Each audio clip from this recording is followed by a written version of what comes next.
వెలుగునిస్తాదో మనము కూడా దేవుని పిల్లలు మనము క్రైస్తవులు మనము ఈ కొత్తూరు గ్రామంలో ప్రతి ఒక్క కుటుంబాన్ని దేవుడు వెలిగించలాగున మరి తల్లి గారు మాతమ్మ గారు చిన్న ప్రార్థన చేస్తారు. చిన్న ప్రార్థన. అందరూ కళ్ళు మూసుకోండి. మహాపరిశుద్ధుడా, కృపా తండ్రి, నాయన నీకు వందనాలు ప్రభు, నీ స్తోత్రములు నాయన. నాయన ఇద్దరం ఎలా ఉన్నామంటే ప్రభు, నీవు ఇచ్చిన అవకాశాన్ని బట్టి నీకు వందనాలు తండ్రి. నువ్వు ఎన్నికలేని వారు ప్రభు, ఎవరు పక్కలేని వారు ప్రభు, నీటి బుడగలాంటి వారు తండ్రి. ప్రభు మా వరకు తండ్రి, నా తండ్రి నీ పరిశుద్ధమైన రక్తం ప్రభు సిలువలో మరణించి ప్రభు మూడో దినాలు వేసిన తండ్రి మీరు ప్రభు. నా తండ్రి నీకు వందనాలు ప్రభు. మా పాపాల చేత అపరాధ చచ్చిన వారంటుండగా ప్రభు తండ్రి మీరు సిలువలో మరణించిన తండ్రి నువ్వు ప్రభు తండ్రి.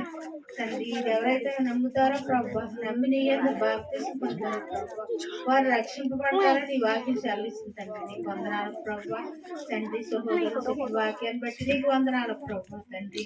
మేమందరూ ప్రభు తండ్రి మేము సంతోషం కాదు ప్రభు, నీ అందరి ప్రభు తండ్రి. మేము సంతోషించే భాగ్యం చేసేది ప్రభు, మీకు సంతోషకరంగా జీవించే భాగ్యం తండ్రి. ఇక్కడ కూడి ఉన్న ప్రతి ఒక్కరికి దయచేసి ప్రభు నీ నామమే ఘనత మహిమ ప్రభావాలు తెచ్చుకుంటారని త్వరలో రానున్న యేసు ప్రభు నామం అడిగి బ్రతిమాలు పెట్టుకుంటున్నాను మా పనులు తండ్రి. ఆమేన్.